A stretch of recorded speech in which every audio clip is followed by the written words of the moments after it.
Hello दोस्तों, कैसे हो आप सब? अच्छे हो? चलो, तो नीरज लो अकेडमी में आप सभी का स्वागत है। आज के इस लेक्चर में अपन इंडियन एविडेंस एक्ट के जो सेक्शन 1 से लेकर 30 तक है उसका एमसीक्यू डिस्कस करेंगे और वीडियो के अंत तक बने रहिएगा क्योंकि इसके अंदर 100+ क्वेश्चन होंगे, तो अपन आराम से इसको डिस्कस करेंगे। ठीक है दोस्तों, चलते हैं। और ये जो पर्टिकुलर जो पेपर होगा आपके एक जेएलओ एग्ज़ाम और आने वाला जो आरजेएस एग्ज़ाम होगा, जेएलओ का होगा या कोई भी जुडिशरी का एग्ज़ाम होगा, उसके अंदर आपके लिए हेल्पफुल रहेगा। ठीक है दोस्तों, तो इसको कंटिन्यू बने रहिएगा और अंत तक जरूर देखिएगा। पहला क्वेश्चन है कि साक्ष्य विधि किस शाखा से संबंधित है, यानी जो अपना इंडियन एविडेंस है उस जो कौन सी ब्रांच से रिलेट करता है। पहला मौलिक विधि से, दूसरा प्रक्रियात्मक विधि से, तीसरा सिविल विधि से, चौथा आपराधिक विधि से। तो इसका जो राइट आंसर होगा प्रक्रियात्मक विधि से। ठीक है दोस्तों, यानी इसका अपन कह सकते हैं कि पहला आंसर क्या हो जाएगा, बी। ठीक है दोस्तों, यानी ये क्या हो जाएगा, प्रक्रियात्मक विधि, प्रोसीजरल लॉ माना जाएगा। नेक्स्ट है क्वेश्चन नंबर 2, भारतीय साक्ष्य अधिनियम का श्रेय किसे जाता है। पहला है विलियम्स जेम्स को, मेल व मेकाले को, जेम्स स्टीफेन को, कार्नवालिस को। इसका राइट आंसर होगा इसका राइट आंसर क्या हो जाएगा, जेम्स स्टीफेन को, सी। ओके दोस्तों, यहाँ तक तो समझ में आ रहा है। ओके, नेक्स्ट आगे चलते हैं। भारतीय साक्ष्य अधिनियम कब लागू हुआ। 1 सितंबर 1872 को, 1 अक्टूबर 1872 को, 1 जुलाई 1872 को, 1 अगस्त 1872 को। तो इसका राइट आंसर क्या होगा दोस्तों, बताओ। 1 सितंबर 1872, यानी ऑप्शन नंबर ए। ठीक है दोस्तों, वापस कर देता हूं, ऑप्शन ए। नेक्स्ट है भारतीय साक्ष्य अधिनियम में कुल धाराएं व अध्याय है, यानी अपनी जो इंडियन एविडेंस एक्ट है उसमें कितने सेक्शन है और कितने अध्याय में यह बंटा हुआ है। ऑप्शन ए 167 4 अध्याय में, ऑप्शन बी 167 11 अध्याय में, ऑप्शन सी 167 14 अध्याय में, ऑप्शन डी 167 17 अध्याय में। इसका जो राइट आंसर होगा दोस्तों ऑप्शन बी 167 और 11 अध्याय। ठीक है, अगर आपको मतलब है कि इसका जो चैप्टर वाइज जो ओवरव्यू है अगर आपको पढ़ना है तो इसका अपने निरेक्लो चैनल के ऊपर एक बर्ड व्यू के रूप में भी इसका अपने वीडियो बनाया हुआ है, तो वो भी आप देख सकते हैं। तो इसका पूरा 11 पार्ट का अपन ने टोटल बर्ड व्यू के रूप में देखा है। नेक्स्ट है भारतीय साक्ष्य अधिनियम किन मामलों में लागू होता है। शपथ पत्रों पर, अवमानना की कार्यवाही पर, मध्यस्थ की कार्यवाही पर या न्यायिक कार्य पर। तो यह जो अपना कौन सा होगा भारतीय साक्ष्य अधिनियम यानी इंडियन एविडेंस एक्ट कहाँ पर लागू होता है, तो यह जुडिशियल कार्यवाही पर लागू होता है, ऑप्शन डी। ओके दोस्तों, नेक्स्ट है क्वेश्चन भारतीय साक्ष्य अधिनियम किन पर लागू नहीं होता है। ऑप्शन है सेना न्यायालय पर यानी आर्मी कोर्ट पर, इंडस्ट्री ट्रिब्यूनल पर, जम्मू कश्मीर न्यायालय पर या उपरोक्त सभी पर। तो इसका जो राइट आंसर होगा वो क्या होगा दोस्तों, question number answer number D. Answer क्या हो जाएगा इसका, डी।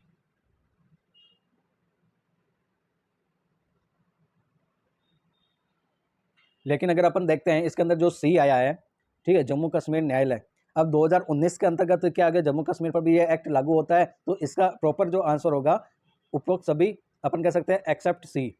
ठीक है, अब यह हो सकता है ए एंड बी इसका आंसर होगा। नेक्स्ट क्वेश्चन है भारतीय साक्ष्य विधि का आधारभूत सिद्धांत या बेसिक प्रिंसिपल क्या है। साक्ष्य विवादक तथ्य तक सीमित होना चाहिए, फैक्ट्स इन इश्यू होना चाहिए, अनुसूत साक्ष्य ग्राह्य नहीं होना चाहिए, सभी मामलों में सर्वोत्तम साक्ष्य दिया जाना चाहिए या उपरोक्त सभी। बताइए दोस्तों क्या आंसर रहेगा क्वेश्चन नंबर 7 का, उपरोक्त सभी। ठीक है दोस्तों, डी आंसर आ जाएगा। आप भी अपने कमेंट में आंसर देते रहिएगा, मैं आराम से लाइव चैट बॉक्स देख रहा हूँ आपका। साक्ष्य विधि है भूतलक्षी, भविष्यलक्षी, दोनों या कोई नहीं, यानी जो अपना एविडेंस लॉ है वो कौन सा है, भूतलक्षी है, भविष्यलक्षी है। बताइए दोस्तों, भूतलक्षी है। ठीक है दोस्तों, ये इसका राइट आंसर होगा। साक्ष्य विधि है लेक्स फोरी, लेक्स लोसी, न्यायालयाधिकृत, ए और सी। ऑप्शन ए इसका राइट आंसर क्या हो जाएगा, ऑप्शन ए लेक्स फोरी है। अब लेक्स फोरी क्यों है दोस्तों, क्योंकि यह एक स्थानीय विधि पर अप्लाई होता है, यानी स्थानीय विधि पर लागू होता है, तो यह लेक्स फोरी है। क्वेश्चन नंबर 10, शपथ पत्र के लिए शपथ कौन दिलवाएगा, यानी अपन शपथ जो एफिडेविट देते हैं तो एफिडेविट कौन दिलवाएगा, न्यायालय या मजिस्ट्रेट, नोटरी पब्लिक,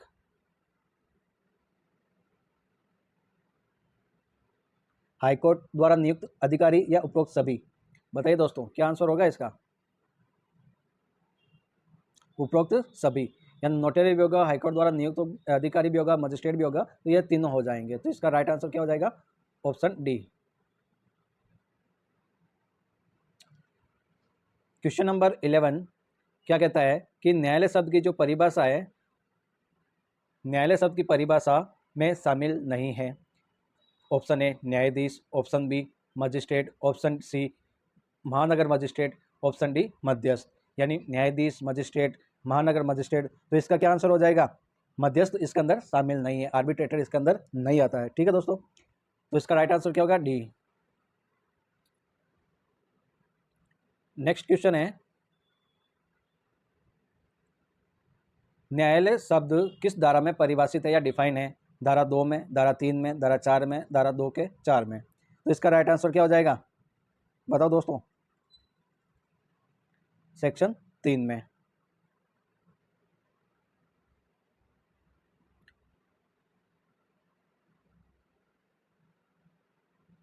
तथ्य में शामिल है भौतिक तथ्य, मानसिक तथ्य, मनोवैज्ञानिक तथ्य या उपरोक्त सभी।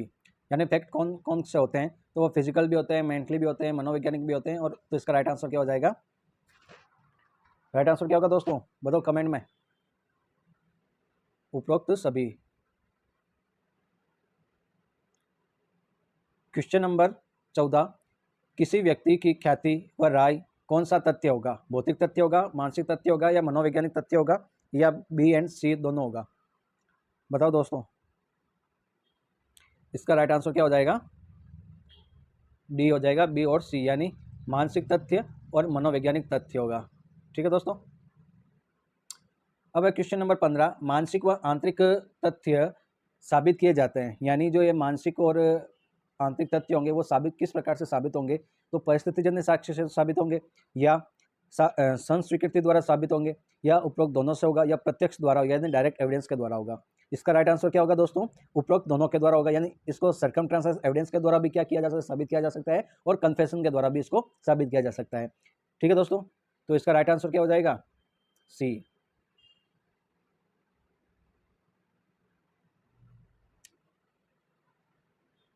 नेक्स्ट क्वेश्चन है, कोई तथ्य सुसंगत कहा जाता है यदि वह सशक्त हो। सेक्शन 6 से 55, सेक्शन 5 से 55, सेक्शन 9 से 55, सेक्शन 4 से 55। तो इसका राइट आंसर होगा ए, 6 से 55। क्वेश्चन नंबर 17, इंद्रियों द्वारा बोधगम्य तथ्य कहलाते हैं आंतरिक तथ्य, मानसिक तथ्य, मनोवैज्ञानिक तथ्य या भौतिक तथ्य। बताओ दोस्तों, वो क्या हो जाएंगे, भौतिक तथ्य, ऑप्शन डी। सिविल एवं डांडिक मामलों में विवादक होंगे सुसंगत व विचारण, जांच व कुर्की, विवादक व आरोप, या अन्वेषण या आरोप। तो इसका जो राइट आंसर होगा दोस्तों, विवादक और आरोप, सी। किसी पत्थर पर लिखा मोबाइल नंबर, यानी अपन कोई भी पत्थर है और उस पर ऊपर मोबाइल नंबर लिख दिए हैं, तो वो क्या डॉक्यूमेंट माना जाएगा, दस्तावेज नहीं होगा, या एविडेंस होगा, या कोई भी नहीं होगा। तो ये क्या होगा, एक डॉक्यूमेंट का पार्ट होगा। ठीक है दोस्तों, डेफिनेशन में अपन ने पढ़ा है ना, तो धातु पर उत्केरित किए गए हो, पत्थर पर उत्केरित किए गए हो, तो वो क्या है, डॉक्यूमेंट माना जाएगा, ऑप्शन ए। इसी तरह एक जो दूध वाला दूध देकर जाता है, तो वहाँ पर वो जो आंटी जी हैं वो अपने दीवार पर दूध का हिसाब लिखती है, तो वो भी क्या माना जाएगा, एक डॉक्यूमेंट के अंतर्गत देखा जा सकता है। क्वेश्चन नंबर 20, साक्ष्य शब्द में शामिल है मौखिक कथन, दस्तावेज, इलेक्ट्रॉनिक अभिलेख या सभी। तो इसका राइट आंसर क्या हो जाएगा दोस्तों, उपरोक्त सभी, यानी ओरल भी आता है, डॉक्यूमेंट भी आता है, इलेक्ट्रॉनिक रिकॉर्ड भी आता है। क्वेश्चन नंबर 21 है, वीडियो कॉन्फ्रेंसिंग है मौखिक साक्ष्य, इलेक्ट्रॉनिक साक्ष्य, दस्तावेजी साक्ष्य या सुना सुनाया साक्ष्य। तो इसका राइट आंसर क्या हो जाएगा दोस्तों, इलेक्ट्रॉनिक साक्ष्य, बी। हालांकि इसके अंदर लिखा हुआ है, फिर भी मैं बता देता हूँ। क्वेश्चन नंबर 22 क्या कहता है कि व्यक्ति द्वारा स्वयं देखा व इंद्रियों द्वारा जाना साक्ष्य कहलाता है द्वितीयक साक्ष्य, सुना सुनाया साक्ष्य, प्रत्यक्ष साक्ष्य या परिस्थितिजन्य साक्ष्य। तो इसका राइट आंसर क्या हो जाएगा दोस्तों, भाई आपने ऐसा पर्सन है जो स्वयं देखा है, तो स्वयं ने देखा है तो वो डायरेक्ट है, यानी मैंने खुद ने देखा है तो वो डायरेक्ट हो गया, तो यहाँ पे क्या आ जाएगा, प्रत्यक्ष साक्ष्य हो जाएगा। सी। खोजी कुत्ते द्वारा साक्ष्य कहलाता है, साक्ष्य केवल अन्वेषण का भाग कुछ नहीं, प्राथमिक साक्ष्य, यानी अगर खोजी कुत्ता होता है तो वो क्या माना जाएगा। मैं आपके कमेंट नीचे देख रहा हूँ। हाँ, दिव्या बी बता रहे हैं, सारे बी बता रहे हैं।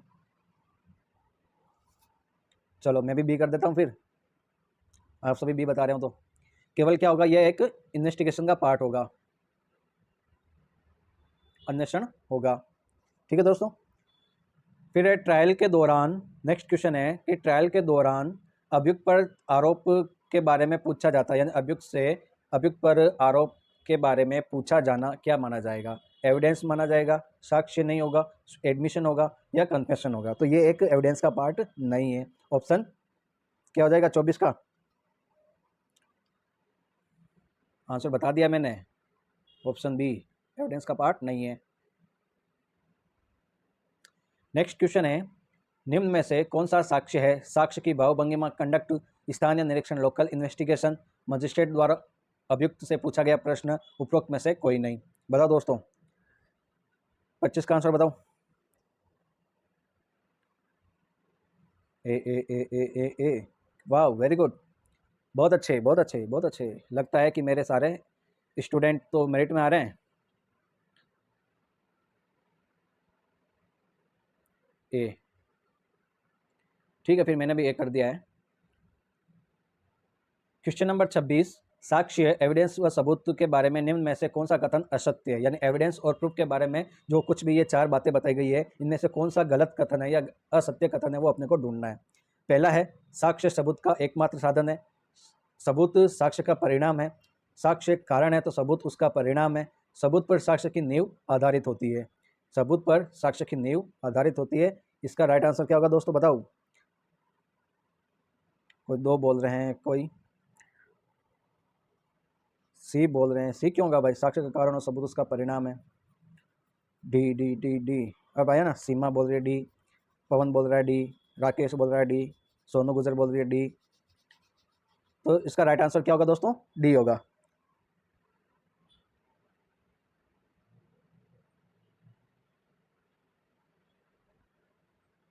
सबूत पर साक्ष्य की नींव आधारित होती है, ये असत्य कथन है। क्वेश्चन नंबर 27, निम्न में से कौन सबूत में शामिल है, अपराध से जुड़ी कोई वस्तु, साक्ष्य की भावभंगिमा, अभियुक्त द्वारा की गई संस्वीकृति यानी कन्फेशन, या उपरोक्त सभी। क्वेश्चन नंबर 27, हालांकि इसके अंदर आंसर दिया हुआ है, फिर भी बताओ दोस्तों क्या होगा, उपरोक्त सभी। ठीक है, मैं यहाँ पे टिक कर देता हूँ, उपरोक्त सभी, डी आंसर इसका राइट आंसर होगा। क्वेश्चन नंबर 28, ये क्या है कि निम्न में से कौन सा कथन असत्य है, प्रत्यक्ष साक्ष्य, डायरेक्ट एविडेंस साक्ष्य में परिसाक्ष्य होते हैं, सभी साक्षी झूठ बोल सकता है किंतु परिस्थितियां नहीं, प्रत्यक्ष साक्ष्य के अभाव में परिस्थितिजन्य साक्ष्य ग्राह्य नहीं होते हैं, न्यायिक व न्यायिक साक्ष्य ग्राह्य होते हैं, यानी जुडिशियल और एक्स्ट्रा जुडिशियल जो होते हैं वो क्या होंगे, एडमिसेबल होते हैं या नहीं होते हैं। तो ये होगा, इसका राइट आंसर क्या होगा दोस्तों।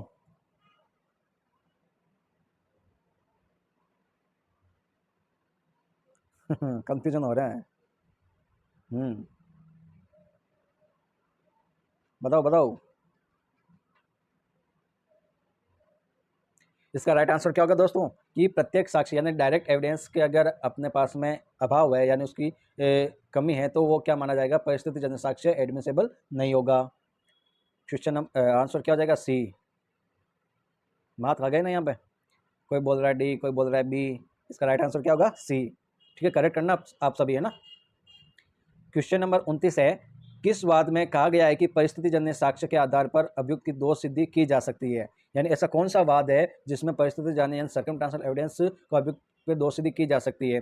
हरदयाल बनाम state of UP 1976, Gagan Kanaujia versus Punjab राज्य, रहमान बनाम उत्तर प्रदेश राज्य। बताओ दोस्तों, ये हुई ना बात, इसका तो सभी राइट आंसर दे रहे हैं, D D D D D, क्या बात है, तो मैं भी डी लगा देता हूँ। चलो भाई, यानी ये पढ़ के आए हो आप। क्वेश्चन नंबर 30 है, वैयक्तिक साक्ष्य में निम्न में से शामिल है? लिखित, मौखिक, दोनों, हथियार। बताओ राइट आंसर क्या हो जाएगा दोस्तों? हथियार, डी।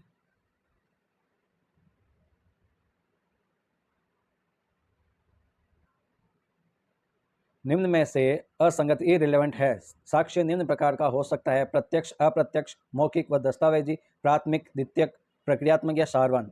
बताओ दोस्तों 31 में क्या होगा? मैं कमेंट पढ़ रहा हूँ आप सभी के। सर लिमिटेशन के क्वेश्चन करवा दीजिए। अरे भाई लिमिटेशन के क्वेश्चन ऑलरेडी यहाँ पे चैनल पर करवाए गए हैं, आप आराम से देखो।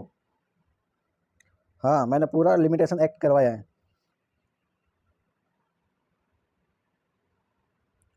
Right answer D D D. Prem बता रहा है D. Rajesh D.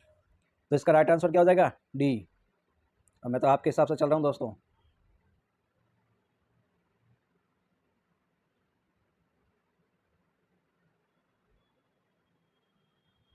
Question number 32 है, एक सब्जी वाले द्वारा प्रतिदिन हिसाब के लिए दीवार पर बनाए गए चिन्ह। अब मैंने जैसे अभी वो दूध वाला का हिसाब बताया था, तो यहाँ पे क्या आ गया? सब्जी वाला आ गया। तो ये क्या हो जाएगा? डॉक्यूमेंट्री एविडेंस होगा, या ओरल एविडेंस होगा, या अनुश्रुत साक्ष्य हो गया, या परिस्थिति जन्य साक्ष्य होगा। बताओ दोस्तों। डॉक्यूमेंट्री एविडेंस होगा, अभी बताया था थोड़ी देर पहले, इसलिए मैं यहाँ पे आपके कमेंट नहीं देख रहा हूँ, आगे बढ़ रहा हूँ। क्वेश्चन नंबर 33 है, साक्ष्य के बारे में कथन सत्य है। न्यायाधीश द्वारा किसी मामले में तथ्य का व्यक्तिगत ज्ञान साक्ष्य नहीं है। बिना प्रति परीक्षा के क्रॉस एग्जामिन के अभियुक्त या साक्षी का कथन साक्ष्य नहीं है। ओथ पर किया गया कथन मात्र साक्ष्य में ग्राह्य या एडमिसिबल नहीं है। ऑप्शन 1 और 2, केवल एक के सभी, या केवल 2 या 3। बताओ दोस्तों क्या आंसर होगा इसका? ये लो मैंने आपके इसकी थोड़ी स्क्रीन जूम इन कर दी है ताकि आप आराम से देख सकते हो। बताओ दोस्तों कहाँ खो गए आप? अभी 29-32 वाले में पढ़े हो क्या? मैं आगे बढ़ चुका हूँ दोस्तों, आगे चलो। 33 का क्वेश्चन आंसर बताओ। इसका राइट आंसर क्या होगा मैं बता देता हूँ। इसमें क्या होगा? सारे क्या हो जाएंगे? सही होंगे, सभी आ जाएगा। नेक्स्ट है, किस वाद में कहा गया कि अभियुक्त का कथन साक्ष्य नहीं है? शिवरानी बनाम सूर्य नारायण, पुष्पा देवी बनाम ML वधवा, महाराष्ट्र राज्य बनाम प्रफुल्ल, परविंद कौर बनाम महाराष्ट्र राज्य। बताओ 34 का answer. B B B B, वाह क्या बात है, B B B Pushpa Devi. यानी केस लॉज आपके बहुत अच्छे किए हुए हैं, बहुत बढ़िया बहुत बढ़िया। अच्छा लगा मुझे जो आप इसका राइट आंसर दे दिए हो, बी। ठीक है दोस्तों। निश्चयक सबूत है खंडनीय उपधारणा, अखंडनीय उपधारणा, तथ्य की उपधारणा, मिश्रित उपधारणा। 35 क्वेश्चन है दोस्तों, अभी तो अपने पास में बहुत सारे क्वेश्चन है। बोलो क्या होगा? तो इसका राइट आंसर क्या होगा? अखंडनीय उपधारणा।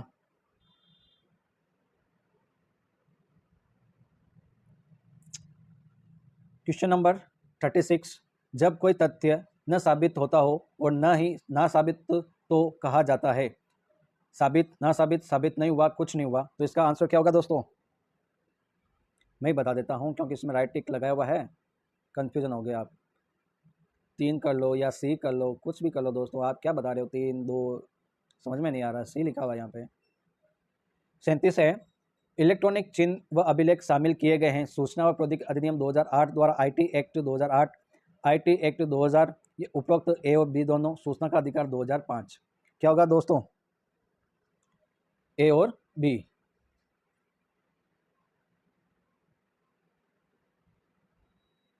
इसका सी हो जाएगा। ठीक है दोस्तों, यहाँ 2000 और 2008 में इसको बताया गया है। कौन सी धारा साक्ष्य विधि की नींव होती है? Section 10, section 3, section 6, section 5। तो यहाँ पे नींव की बात की जाती है सेक्शन 5 में। मैंने आंसर दे दिया है, आपके आंसर नहीं देखे, मैं देख लेता हूँ। सब सही बता रहे हैं, डी डी बोल रहे हैं। मैं आगे बढ़ रहा हूँ। क्वेश्चन नंबर 39 पे आ गए दोस्तों। साक्ष्य विधि की कौन सी धारा सुसंगतता तथा ग्राह्यता से संबंधित है? 6 से 55 तथा 56 से आगे, 5 से 55, 56 से 108, धारा 5 से 56। बताओ दोस्तों 39 में क्या रहेगा आंसर?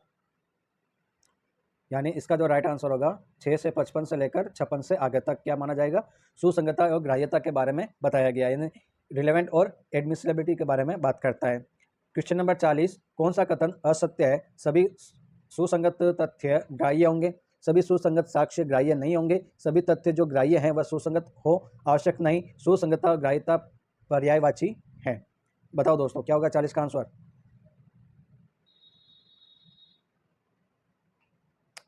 यानी ये क्या माना जाता है, पर्यायवाची नहीं है, तो ये असत्य बात बोल रहा है, डी। ठीक है। रेस जेस्टे किस धारा से संबंधित है? Section 5, section 6, section 7, section 8। 6 section 6, section 6। क्या बात है दोस्तों, क्या बात है, क्या बात है, खुश कर दिया आपने। ऐसे आंसर आते हैं तो आपको अच्छा लगता है ना। जे लोग एग्जाम में ऐसे क्वेश्चन आएंगे, सेक्शन बेस से सवाल आएंगे। ठीक है दोस्तों, तो रेंज इसकी याद कर लेना आप, सेक्शन सारे याद करना जो इंपॉर्टेंट है। ठीक है। वे तथ्य जो विवादक तथ्य से इस प्रकार जुड़े हैं कि वे उसी संविवार के अंग होते हैं या कहलाते हैं। तो इसका पहले अपन ने धारा पूछा था, अब ये इसका एक डेफिनेशन पूछ लिया, तो रेस्ट जस्टे इसका राइट आंसर होगा। मैं बता देता हूँ और आगे बढ़ते हैं। राइट आंसर सी होगा। ठीक है दोस्तों, एक ही संविवार का भाग होने के लिए आवश्यक है कि तथ्य उसी समय व स्थान पर घटित हो, भिन्न भिन्न समय व स्थान पर घटित हो। कौन सा कथन सत्य है दोस्तों? केवल एक, केवल दो, केवल एक और दोनों, और कोई नहीं। बताओ दोस्तों 43 में क्या होगा? यानी उसी समय और स्थान पर घटित हो या भिन्न भिन्न समय स्थान पर घटित हो तो वो एक ही संविवार के ट्रांजेक्शन के पार्ट माने जाएंगे। ऑप्शन इसका राइट आंसर क्या हो जाएगा? सी। हेतु, तैयारी व आचरण को वर्णित करने वाले तथ्य हैं। Section 7, section 8, section 9, section 10। बताओ दोस्तों 44 में क्या है? क्या बात है, सेक्शन 8। यानी सेक्शन वाली रेंज आपके रटी हुई है। चलो अच्छी बात है। मेरे स्टूडेंट कितने काबिल हैं, है ना? बिल्कुल आपकी तरह ही हैं, सारे सारे होनहार बच्चे मेरे पास। क्वेश्चन है, धारा 7 कौन से तथ्य को सुसंगत बनाती है? अवसर, हेतु को बताने वाले, परिणाम को दर्शाने वाले, घटने का अवसर देने वाले, या उपरोक्त सभी? क्या बात है। अरे करेंगे दोस्तों, ऐप भी लॉन्च करेंगे, सब कुछ करेंगे। राइट आंसर क्या हो जाएगा इसका? डी। आप चैनल को सब्सक्राइब तो करो। अभी तो क्या हुआ, कहीं पहुंचे ही नहीं अपन।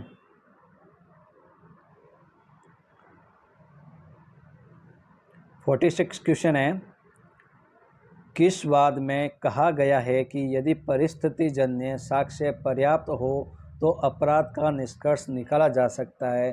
कौन सा वाद है जहां पर परिस्थिति जन्य साक्ष्य पर्याप्त हो तो वह अपराध निष्कर्ष यानी अपन कह सकते हैं कि कंक्लूजन पर पहुंचा जा सकता है? रमेश कुमार बनाम राज्य के मामले में यह बात कही गई थी, या कमलेश बनाम मध्य प्रदेश राज्य के मामले में कही गई थी, या उपरोक्त दोनों के मामले में कही गई, या उपरोक्त में से कोई नहीं? बताओ दोस्तों क्या होगा 46 का आंसर? कंफ्यूजन ही कंफ्यूजन है, सॉल्यूशन का पता नहीं। हो रहे हो ना कंफ्यूज? कोई ए बोल रहा है, कोई बी बोल रहा है, कोई ए कोई बी। क्या बात है, आया तो सही राइट आंसर देने वाले स्टूडेंट। लड़कियां बाजी मारी है दोस्तों, लड़के पीछे रह रहे हो। सुनीता, परमिला, मीनाक्षी, सब ने राइट आंसर दिया है, सी बताया है। अच्छा अच्छा, इसका राइट आंसर क्या होगा? सी, दोनों में बताया गया है। ठीक है दोस्तों, क्वीन बनाम अब्दुल्ला का वाद संबंधित है आचरण से, संकेत द्वारा, साक्ष्य से, मौखिक साक्ष्य से, या बी और सी से? संकेत के द्वारा या मौखिक साक्ष्य से? 47। इसका राइट आंसर क्या होगा दोस्तों? ये फंसे, यह सी पे देखते ही चौका लगा दिया दोस्तों ने। गलत हो गया ना, इसीलिए यहाँ पे जो टिक लगाए वो मत देखो। डी इसका राइट आंसर है।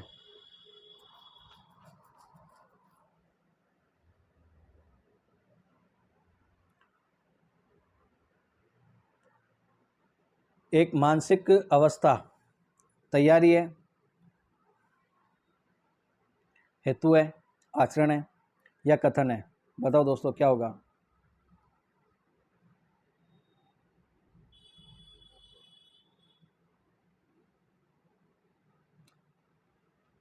तैयारी, हेतु, आचरण, कथन, मानसिक अवस्था। 48।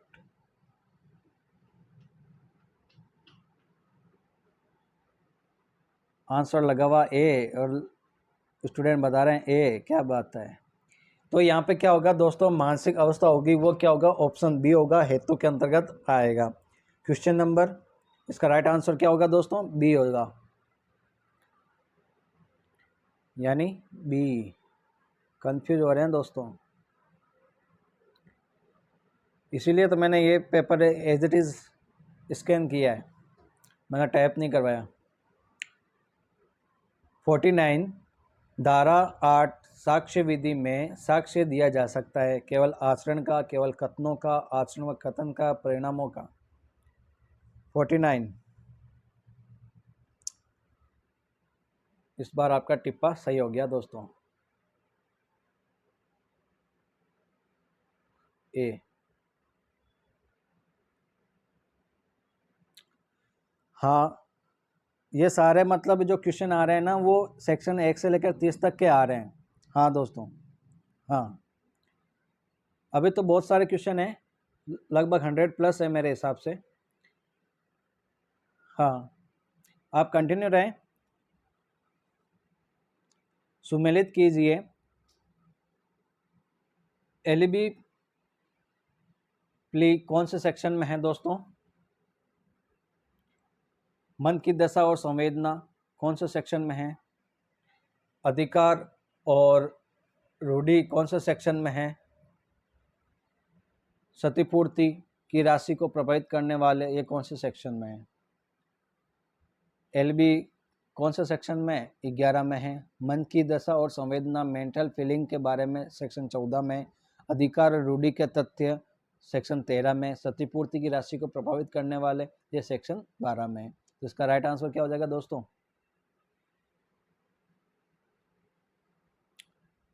इसका राइट आंसर होगा सी।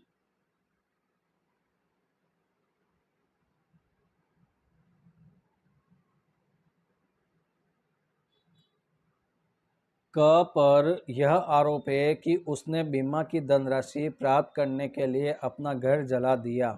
यह सुसंगत कहाँ होगा? यानी एक अचानक होने वाला कोई भी इंसिडेंट सेक्शन 15 के अंदर आता है।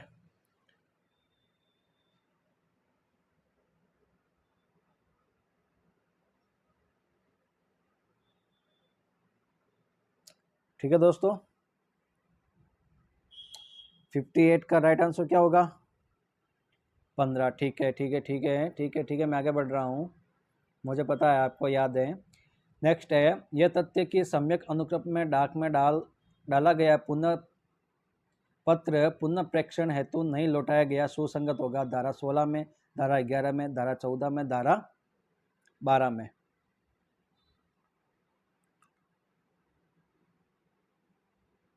क्या बात है दोस्तों, यानी सेक्शन वाले तो आपके सारे राइट हो रहे हैं। इसका राइट आंसर क्या हो जाए? सेक्शन 16। ठीक है, क्वेश्चन नंबर 60, क पर आरोप है कि उसने बी की हत्या की। यह तथ्य कि क उस दिन लाहौर में था सुसंगत होगा। सेक्शन 12, सेक्शन 6 में, सेक्शन 11 में, सेक्शन 8 में। तो रेस्ट जस्ट आएगा, सेक्शन 6 हो जाएगा।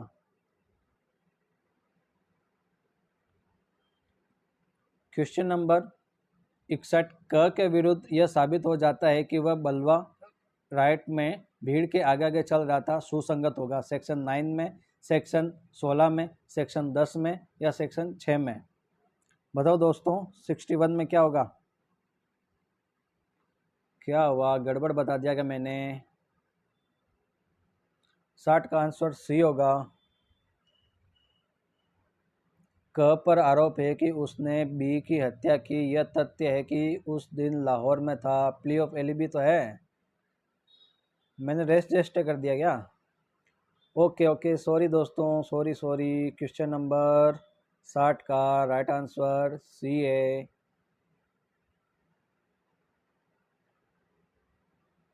सेक्शन 11। ठीक है, 6 नहीं है। ठीक है, अब तो ओके है ना। ओके,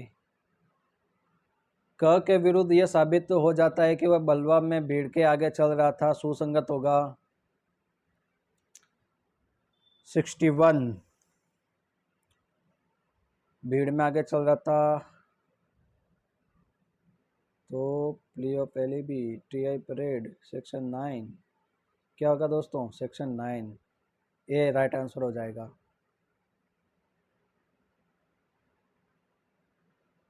सिक्सटी टू कहता है वे कौन से तथ्य हैं जिन्हें साबित करने के लिए साक्ष्य दिया जा सकेगा? विवादक तथ्य, सुसंगत तथ्य, विवादक और सुसंगत तथ्य, डी भौतिक तथ्य।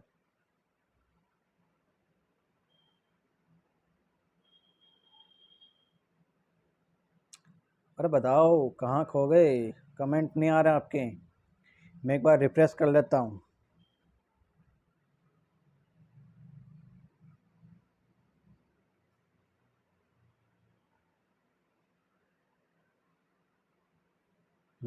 अब आ रहे हैं।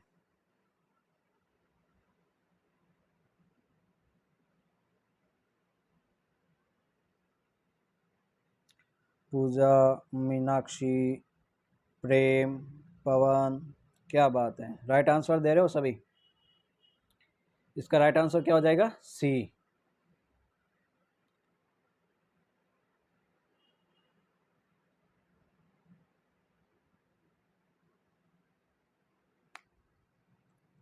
राधे। नेक्स्ट क्वेश्चन है, धारा 8 किन तथ्यों को सुसंगत बनाती है? ऑप्शन ए हेतु, ऑप्शन बी तैयारी, ऑप्शन सी आचरण, ऑप्शन डी सभी। हेतु, तैयारी, आचरण, बताओ। मोटिव, प्रिपरेशन, कंडक्ट, यही है क्या? 63 कमेंट देख लेता हूँ आपके। राइट ही लग रहा है, सबके डी आ रहे हैं। चलो अपन भी डी कर देते हैं, आगे बढ़ते हैं, टाइम काफ़ी हो गया है। निम्न में से कौन सा सुमेलित नहीं है? किसी व्यक्ति द्वारा सुनना तथ्य है, नशा या प्लान करना दस्तावेज है, सुनी हुई बात हियरसे एविडेंस है, एक ही संविहार के भाग क्या होंगे? धारा 9 होंगे। वारे वाह, क्या आंसर आया है? एक ही संविहार के भाग क्या होंगे? सेक्शन 6 होगा, यानी रेस जस्ट होगा। तो सेक्शन 9 क्या है? कमेंट में बताओ, मैं तो इसका राइट आंसर लगा देता हूँ।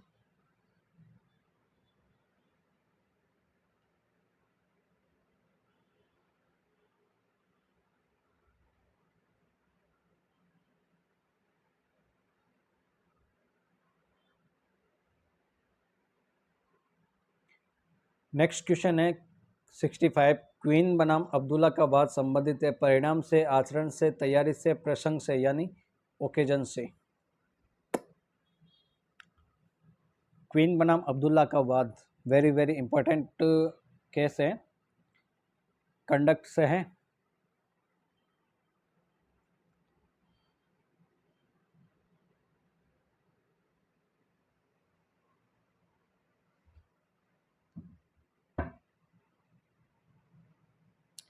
नेक्स्ट क्वेश्चन है, किस वाद में लेमिंगटन रोड शूटिंग षड्यंत्र के रूप में जाना जाता है?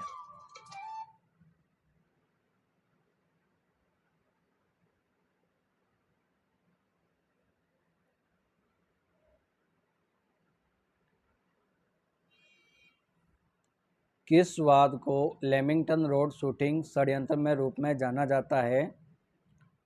आर बनाम ब्लैक, इम्पर बनाम वेश्यांपन, इंद्री एन रामरत्नम, मिर्जा अकबर बनाम एम्परर। 66 राइट आंसर क्या हो जाएगा? डी 66। साक्ष्य विधि की धारा 14 में वर्णित नहीं है, ज्ञान, हेतु, सद्भावना, हास्य। ज्ञान भी है, सद्भावना भी है, इंटेंशन भी है, पर मोटिव नहीं है।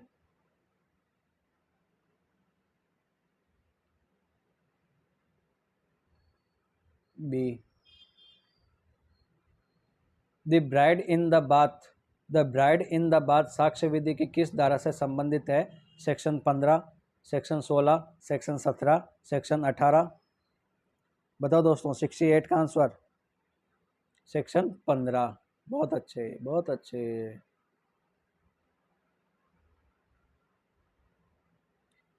स्वीकृति की परिभाषा दी गई है सेक्शन 15, सेक्शन 16, सेक्शन 17, सेक्शन 18। सी।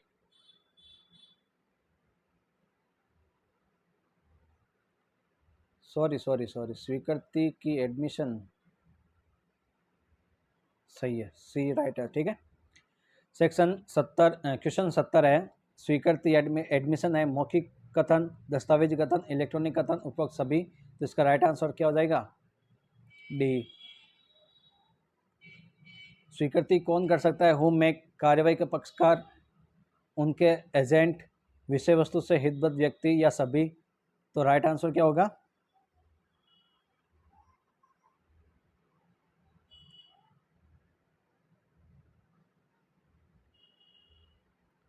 फोर, सभी।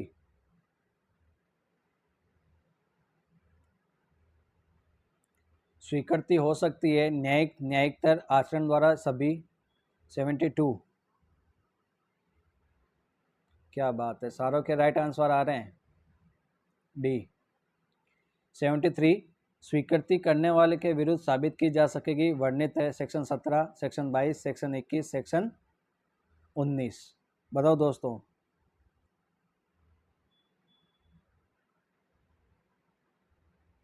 स्वीकृति करने वाले के विरुद्ध साबित की जा सकेगी, ये वर्णित है 73।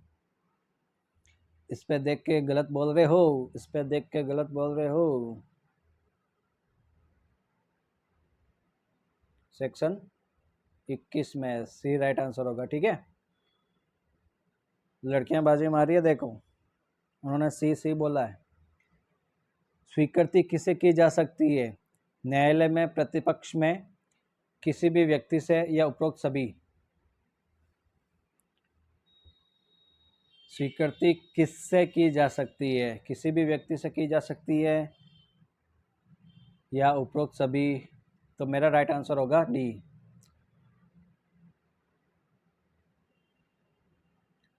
नेक्स्ट है, धारा 73 संबंधित है सिविल मामलों में स्वीकृति की सुसंगतता है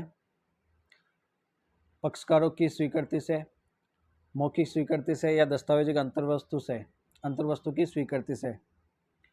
बताओ दोस्तों, क्या होगा? 75।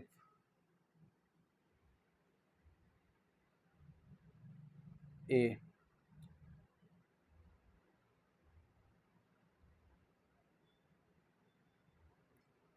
76 है, दस्तावेज की अंतर्वस्तु के बारे में मौखिक स्वीकृति सुसंगत होगी, सेक्शन 21, सेक्शन 22, सेक्शन 23, कोई नहीं।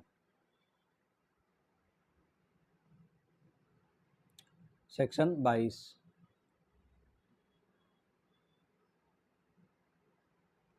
धारा 22 का संबंधित है इलेक्ट्रॉनिक अभिलेख की स्वीकृति के बारे में मौखिक स्वीकृति से, संसूचना से, डिजिटल सिग्नेचर से, स्वीकृति की संसूचना से। बताओ दोस्तों, क्या होगा?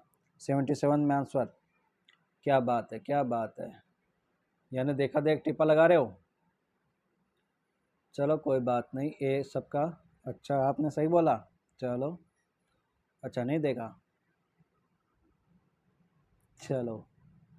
78 है, निम्न में से किस धारा में पुलिस अधिकारी के समक्ष की गई स्वीकृति सुसंगत नहीं है? Section 24, section 25, section 28, section 26। बताओ। 78, सेक्शन 25।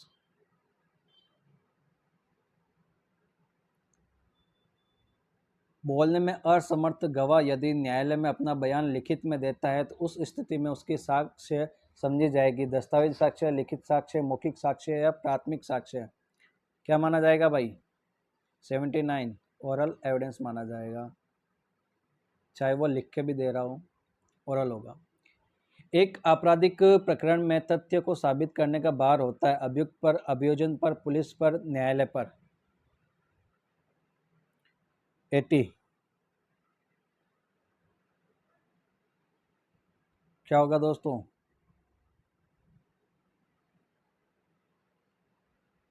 अभियोजन पर होता है, ठीक है।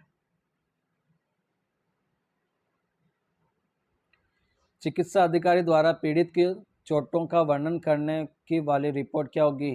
कंक्लूसिव होगी, इरिलेवेंट होगी, रिलेवेंट या एडमिसिबल होगी, या सब्सटेंस एविडेंस होगा?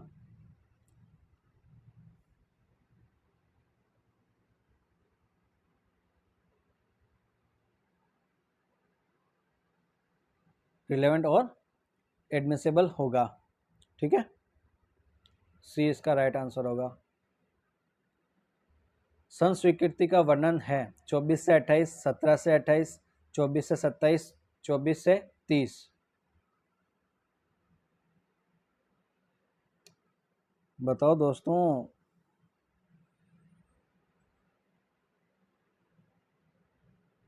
कन्फेशंस कहाँ है? 24 से 30।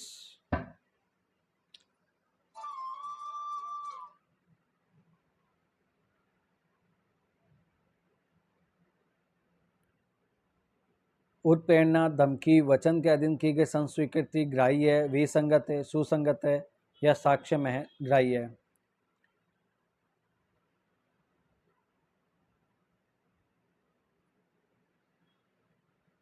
इररिलेवेंट है।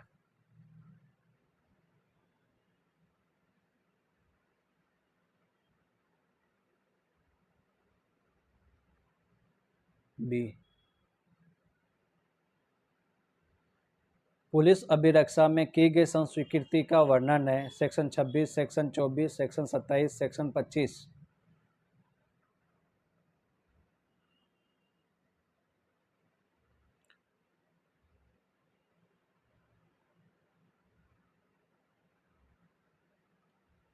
कौन सा वाद संस्वीकृति से संबंधित नहीं है? पाखला नारायण स्वामी बनाम एम्परर, परविंदर कौर बनाम पंजाब राज्य, निशिकांत झा बनाम बिहार राज्य, उक्काराम बनाम राजस्थान राज्य। बताओ भाई। 85। पाखला नारायण स्वामी का है, परविंदर बनाम पंजाब राज्य का भी है, निशिकांत झा बनाम बिहार राज्य का भी है, परंतु उक्काराम बनाम राजस्थान राज्य ये संस्वीकृति से संबंधित नहीं है, ठीक है। तो डी आंसर हो गया।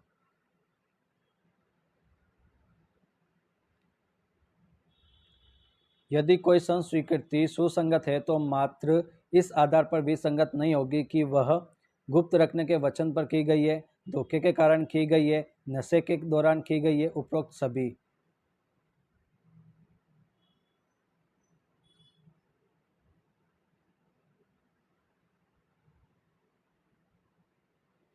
राइट आंसर क्या हो जाएगा? डी।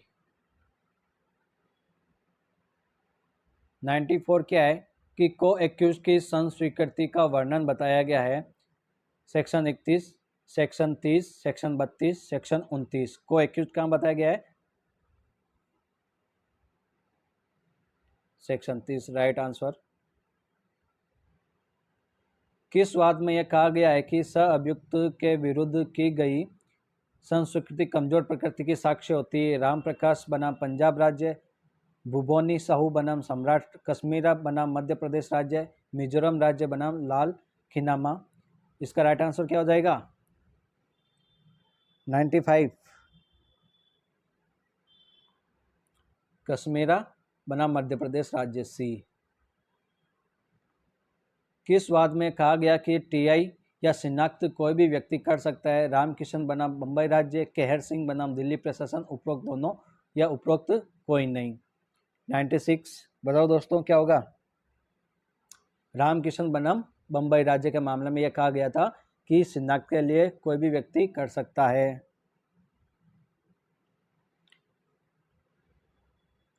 रामकिशन बनाम बम्बई राज्य, ए, ठीक है। संस्वीकृति का वर्णन है सीआरपीसी 62 से 162 से 164, साक्ष्य विधि 24 से 30, साक्ष्य विधि 24 से 28, उपरोक्त ए व बी। 97 का क्या आंसर होगा?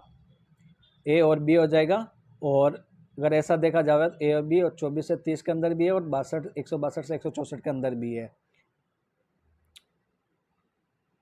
क्वेश्चन नंबर 98 धारा 20 संबंधित है रेफरी द्वारा स्वीकृति विनिर्दिष्ट व्यक्ति द्वारा स्वीकृति उपरोक्त दोनों, यानी रेफर्ड पर्सन द्वारा कन्फेशन स्वीकृति एडमिसेबल लिया जाता है तो वो क्या हो जाएगा, सेक्शन 20 के अंदर आता है। और विनिर्दिष्ट व्यक्ति द्वारा स्वीकृति यानी अब मैं एक घोड़ा परचेज करने गया, ठीक है, और घोड़ा परचेज करने गया तो वो मैं पूछता हूँ कि भाई ये घोड़ा कैसा है, जो हॉर्स ओनर है उससे पूछा मैंने ये घोड़ा कैसा है, तो वो जो हॉर्स ओनर कहता है कि भाई उस बीच व्यक्ति है उससे पूछ लो, यानी मैंने क्या किया कि विनिर्दिष्ट व्यक्ति द्वारा एक स्वीकृत एडमिसेबल ले रहा हूँ कि वो कैसा है।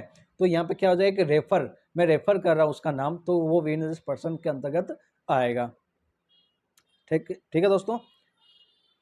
कमलेश बनाम मध्य प्रदेश राज्य का वाद संबंधित है स्वीकृति से, संस्वीकृति से, पुलिस ऑफिसर से की गई संस्वीकृति से, मुखरी संस्वीकृति से। बताओ दोस्तों 99 में क्या होगा, पुलिस ऑफिसर से की गई संस्वीकृति से। कमलेश बनाम मध्य प्रदेश राज्य।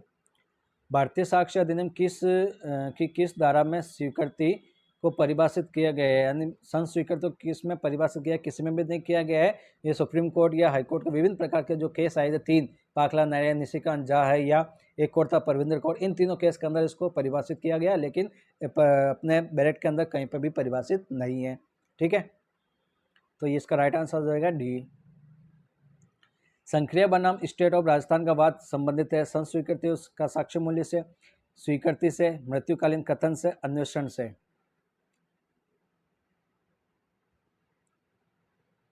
बताओ दोस्तों 101 संस्वीकृति साक्ष्य मूल्य से। ठीक है,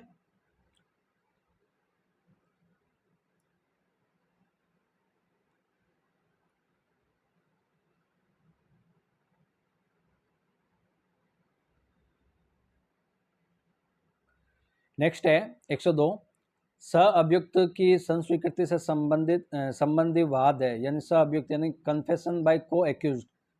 कौन सा वाद है, भूतोनी साहू बनाम द किंग, कश्मीरा बनाम स्टेट ऑफ एमपी, नरेश बनाम यूनियन ऑफ इंडिया, उपरोक्त सभी।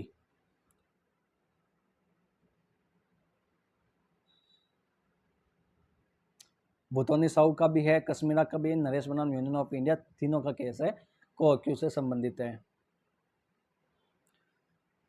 कन्फेशन मान्य होगी यदि वह प्राप्त की गई हो गुप्त रखने की वचन के आधार पर, नशे की हालत में, कपट के द्वारा या उपरोक्त सभी के द्वारा।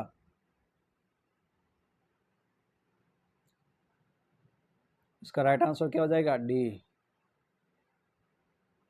हाँ भाई मैं आगे बढ़ रहा हूँ क्योंकि काफ़ी समय हो गया, 1 घंटे होने वाला है।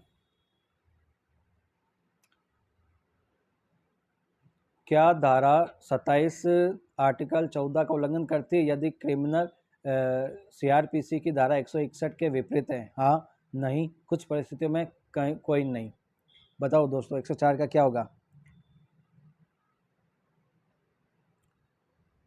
नहीं, तो यह विपरीत नहीं है, उल्लंघन नहीं करती है, विपरीत है। चलो इसका राइट आंसर क्या हो जाएगा, बी हो जाएगा। ठीक है,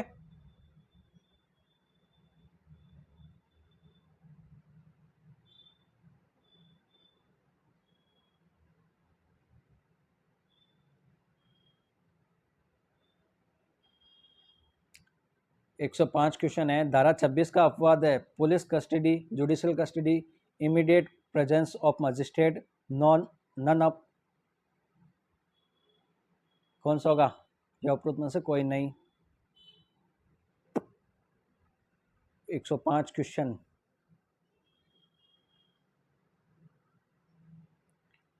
अपवाद क्या हो जाएगा? मजिस्ट्रेट के प्रेजेंस में। संस्वीकृति किसके विरुद्ध साबित की जा सकती है? करने वाले के विरुद्ध, उसके हित प्रतिनिधि के, दोनों के, अजनबी व्यक्ति के। बताओ 106, इसका राइट आंसर होगा दोनों के, सी। स्टेटमेंट ऑफ रेफर्स का प्रावधान किया गया है, अभी बताया था रेफरी के बारे में, हॉर्स का मैंने उदाहरण लिया था, section 20। Fact bearing on question whether act was accidental और incidental are relevant in section, तो वो कौन सा हो जाएगा, सेक्शन 15।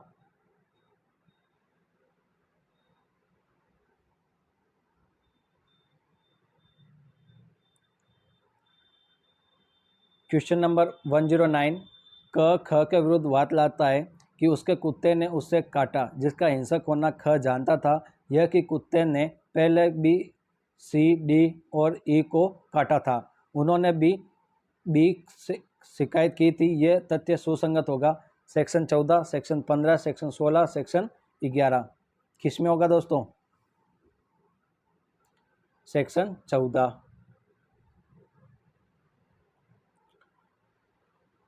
आज का लास्ट क्वेश्चन है, सेक्शन 9 संबंधित है fact which identity of person, support of रिबट the fact, introductory of the fact, all above. इसका राइट आंसर क्या होगा दोस्तों, ऑल अबव, डी। ठीक है दोस्तों, तो यहाँ तक अपना एविडेंस का जो सफ़र था सेक्शन 100 क्वेश्चन 110 तक, यानी सेक्शन 130 तक अपन ने आज डिस्कस किए हैं।